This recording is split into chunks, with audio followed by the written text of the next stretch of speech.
Our next guest warns Wall Street is still too bullish ahead of the CPI report. Danny Moses of the Big Short fame is founder of Moses Ventures. Danny, good to see you in person here at the NASDAQ market site. Great to be here. Thanks for having me. Are you net short in your portfolio? I mean, is that how you view the world? I would say I'm not net long. I think there's opportunities. There's always opportunities on both sides of the equation, but the stuff I'm seeing right now, I think it's set up for a short. So. Okay, so what do you see happening tomorrow and what are your concerns? I think the obsession with every print that goes by with all this economic data, whether it's 8.7, 8.4, PPI on Wednesday, whatever that might be, it's really about what's going on behind the scenes, and that's what's important. Earnings are coming down. Layoffs are starting to happen.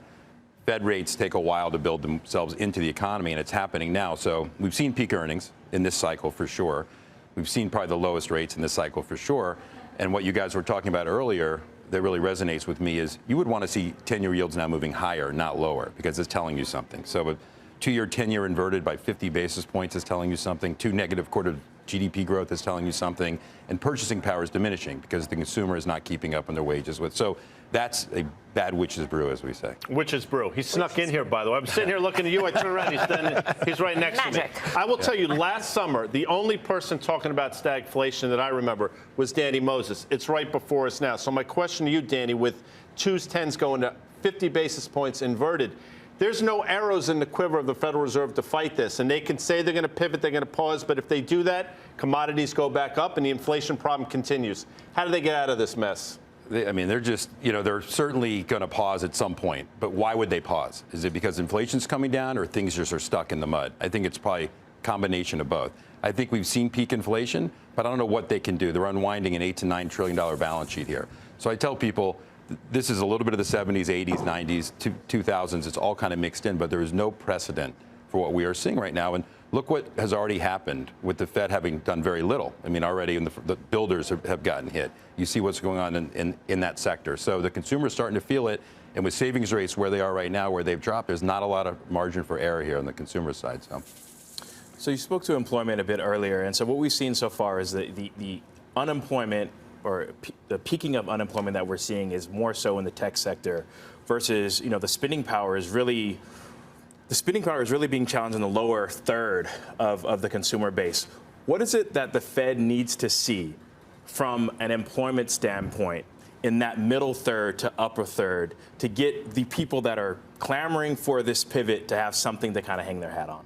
Yeah, I don't think they care so much about the middle and upper third. I think Walmart customer and Walmart told you the day before the Fed went. I think part of that pre-announcement was to announce to the Fed, look what's going on. We're going to tell you right now, the consumer is struggling. They're spending all their money on gas and food, and there's really nothing left. And so Fed is certainly watching that. That's going to have an impact. But there are layoffs occurring in the middle to upper now for the first time, and those are high-paying jobs, and that will have an impact, I think, on the market that we've yet to see. So this lag effect is now, I think, going to come around here. So, Danny, you just said that investors are kind of whistling through the graveyard. What is that? Like similar to the Big Short thing? What are they missing? Well, we just said the S&P just rallied 15%. That's one heck of a rally in a very short period of time, right? And so the NASDAQ, again, do you see today the market felt really sloppy? The NASDAQ was down 1.5%. But you know what? Microsoft and Apple were unched on the day, unchanged. It was keeping the S&P together here. So it really feels like, again, there's a lot of people calling for bottoms, that sort of thing. What are investors missing right here?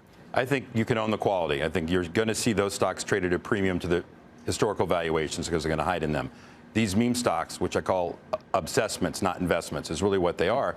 I don't even watch. I watch them to indicate the health of the retail investor, but there's not healthy what you see. Those are not healthy moves in Bed Bath & Beyond, AMC, GameStop. They're just not. And we know where they're going to end, or at least I think I know where they're going to end in. And so you want to own companies with strong fundamentals. You want to own companies with good, solid cash on their balance sheet, not lots of debt, because that's a whole other area that we can talk about maybe on a different episode, is what's going to happen when corporations need to come back for paper to fund their balance sheets. It's going to be a lot more expensive this time around. So those are all things that have yet to come, and I think that's coming on the horizon. Is there a big short in your portfolio now? And I'm just saying, relative to other positions. You're baiting me now. Not necessarily. There's one. There's one. And well, listen, I'll just say, listen, Tesla, to me, is everything about this market that has been wrong. It's been bad enforcement by the government. capital markets, brokers writing research that, obviously for banking fees and so forth. And to me, when that thing finally breaks, if it ever does, and been wrong for a long time, but if and when it does, I think we'll know that the market has corrected itself because it has a little bit of everything in this market. So this is a short position in your portfolio? Tesla is a short position in my portfolio. Since what level? Well, because a lot of people have and gone broke shorting Tesla. Absolutely. Right? I have not. So I made money initially years ago when after the Solar City acquisition. I thought for sure. So this is a people would realize. I mean, this is a it's been a war. multi-year, decade-long. It's been a war. I've traded. I haven't traded as well as I probably should have, but now I think I'm geared up to a level where I'm very comfortable being short at these levels. So. Okay. All right. Danny, good to see you. Enough. Thank you. Good to see you. Danny Thank you, guys. Moses. Julie Beal, what do you think, particularly about the consumer, the effects yet to come, the lag effect of the Fed's rate hikes? Yeah, I completely agree. I think this is the time to be in quality. I think from a valuation standpoint, the rally that we've seen has really left quality behind. And so you can actually find good value there right now. For sure, I don't want anything that has a lot of leverage. I think that's very underappreciated by the market is how many of these companies have either variable rate maturities or maturities that are coming due relatively soon. And it's going to be a very different world for them coming back to the capital markets. And similarly, I think most of these tech businesses that are run by young CEOs, they've never been a manager in a recession. They're going to come across a very different world when they can't just get their way out of trouble by buying ping pong tables and beer taps. It's a new world for them. Yeah.